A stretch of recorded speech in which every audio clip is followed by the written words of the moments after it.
братья и сестры, Слава. будем благодарны Господу нашему за этот утренний час, за то, что Господь дарует еще такую возможность, такую милость нам, что мы имеем возможность прийти в Дом Божий, прославить Его имя, потому что только Господь наш день достоин славы. В Слове Господнем есть одна история об одном муже Илии. Я не буду перечитывать, просто так, раскрою своими словами. Собралось множество пророков Вааловых с одной стороны, и пришел Илия с другой стороны на горе Кармил. И когда произошло это Божье вмешательство, когда Господь явил свою милость, забрал эту жертву, пришло уныние в жизни этого пророка. Вроде бы, казалось, он увидел славу Господню, видел, как Бог отвечает. Увидел, как пришла слава Господня. Но слова одной женщины, что сегодня не зайдет солнце, и я убью этого пророка. И вот он сидит под можжевеловым кустом.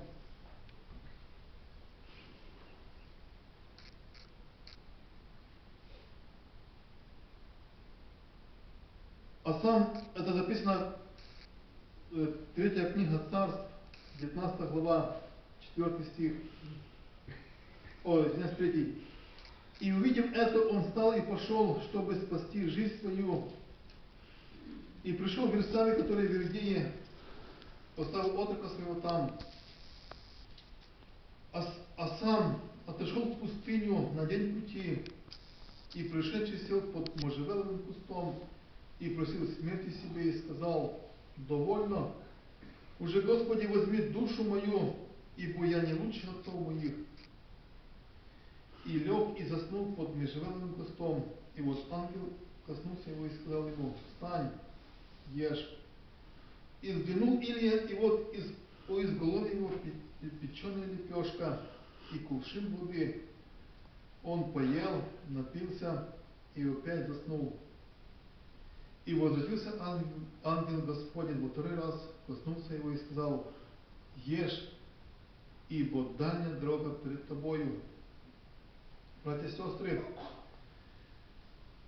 я знаю, что у многих были такие ситуации, подобно как этому пророку.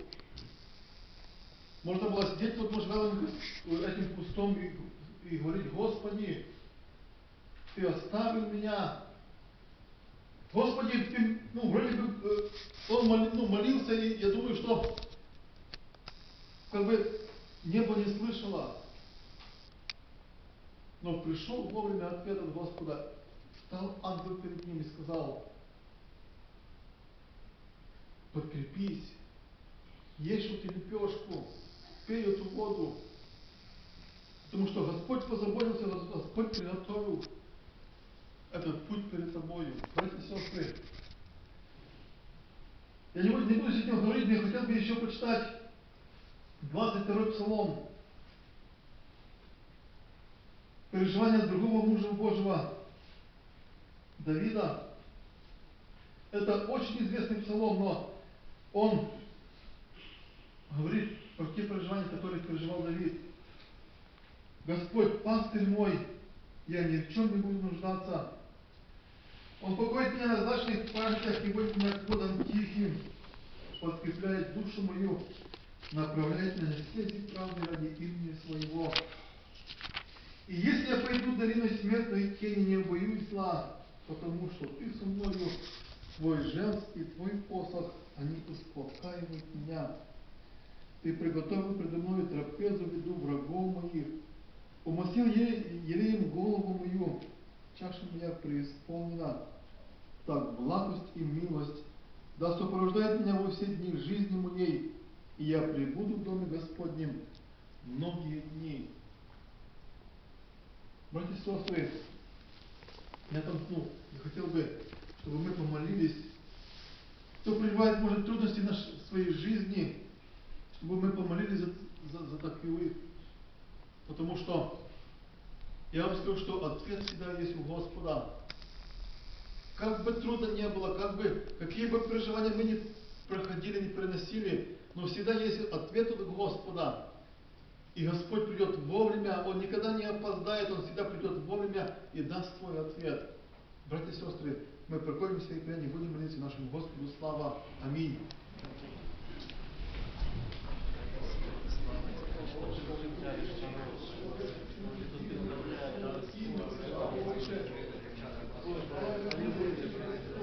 Бог Авраама, Ісака і Якова, такий Zion Bible Inn. Ця людина, яка тут була, все, що було, значить, connections. Як вийшло, як було вигодно мені, і після того, що вже збудування було, Burnet Money, Слайпа на Котлочорці, туди, зараз не плойно, з одним флагом. Там було 3 флага. Мексико, Канада і Сполучені Штати Америки. Радянського Союзу флаг, що був навіть біля вікна, і в локтєва берегся, видно, був дерев'яним. Ось держак сарай берегся. Дякую тобі, що єврейський є в мене.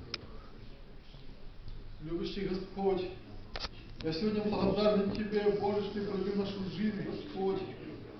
Боже, благодарю Тебя, что мы, Господь, все необходимо в нашей жизни, Господь, Ты поставишь все, Господь, для нашей, Боже, для нас, Боже. Господь, я прошу Тебя сегодня, завтра, как выход, Боже, кто приносит трудности, Боже, уныние в своей жизни. Господь, всякие, Боже, испытания помоги, Господь, так говорим, пройти, Господь, эту долину смертной тени, чтобы, Господь, побежать там с Тобой, Господь, Боже, в небесах. Помоги, Господь, наш Бог. Мы на Тебя надеемся, на Тебя уповаем. Ты святой и вечный. За все Тебе слава, хвала, веки веков. Аминь.